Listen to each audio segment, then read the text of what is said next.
Today, we will talk about market labor reforms in the age of dualization. But first, what do we mean by dualization? Because of the workforce segmentation, a new socioeconomic cleavage is emerging. The trajectory of dualization implies policies increasingly differentiating rights and entitlements, creating inequality between insiders and outsiders.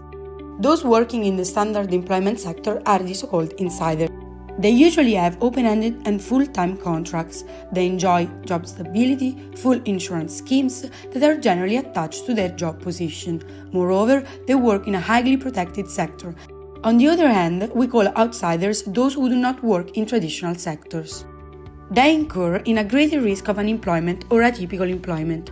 Their working position generates poor job prospects and a higher level of vulnerability to poverty, endangering their political and social integration. This segmentation translates into an actual economic, social, and political dualism, leading to different preferences according to each worker position. So, the difference in the level of vulnerability between the categories causes the dualization of welfare and labor policies preferences. Insiders face less probability of losing their jobs, hence they advocate for the protection of the rights acquired so far, at the expense of more generous social policies for unemployment. Indeed, an increase in the resources for unemployment benefits represents a higher tax burden for them. On the other hand, outsiders are affected by a vicious circle of precarious employment and unemployment.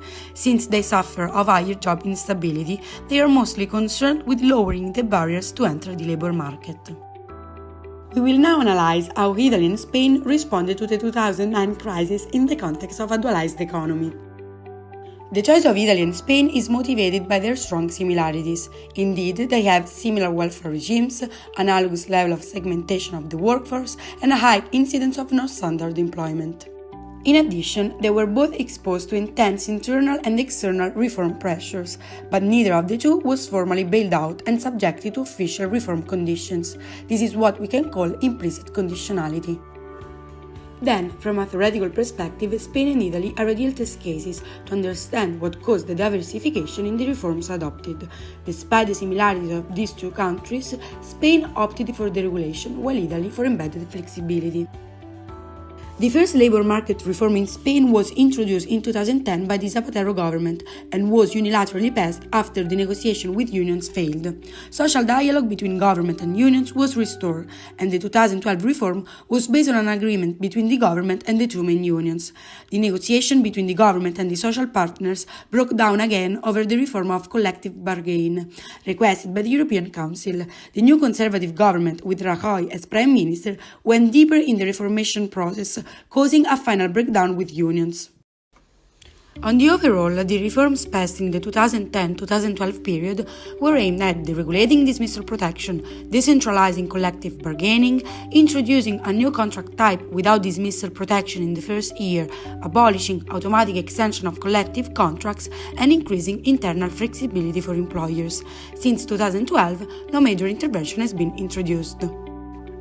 Indeed, unemployment has slowly declined and employment increased as economic growth recovered. Yet, the quality of newly created employment has been poor, with around 80% of new jobs created being temporary.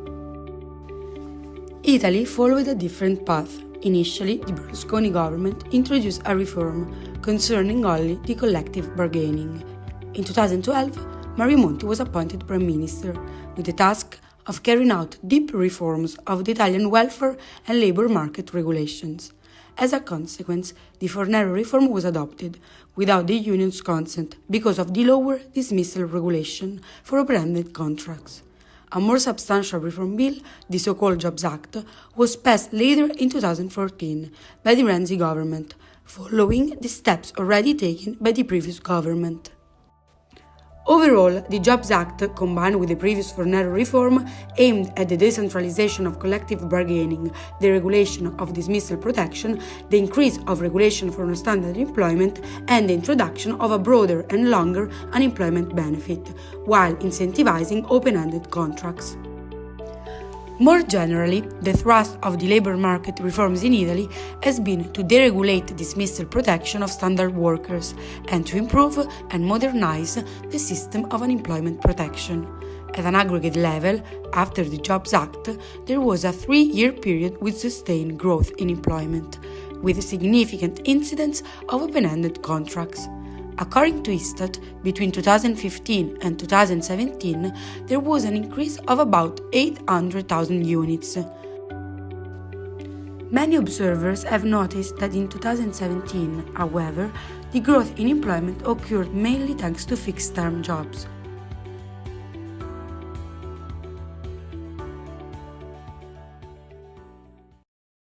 Contrary to much of the literature that highlights labor market liberalization as plain and simple under austerity, we found that two countries under similar circumstances have in fact followed different paths. The Spanish case corresponds to what Allen calls deregulation and to the general image of labor market reforms under austerity. The Italian case is different. Even though there are important similarities, Italian reforms have the distinctive feature of having improved unemployment benefits while partially deregulating the labor market, combining the decline of coordination with an improvement of coverage. This approach can be called embedding flexibilization. Both states had similar political and economic models and similar labor market segmentation, while facing the same kind of pressure from the European Union. The comparison suggests that the involvement of the center-left is crucial for reforms that counterbalance flexibilization with an improvement of protection for labor market outsiders. Both major reforms in Italy were supported by the center-left. First, through their parliamentary support of the technocratic Monti government, then by being the leading party of the government coalition under Renzi. In both cases, the PD was the main parliamentary force. By contrast, the major reform in Spain was introduced under a single-party conservative government. It is also notable that the more moderate previous reforms under the Spanish socialists combined flexibilization with improved protection, similarly to Italy. In conclusion, we can say that even under intense austerity pressure, different trajectories of labor market reforms are possible, including better coverage for those marginalized in the labor market. We can also see how domestic politics still matters. Indeed, we found that the power of center-left parties pulls labor market reforms towards embedding flexibilization rather than full-out deregulation.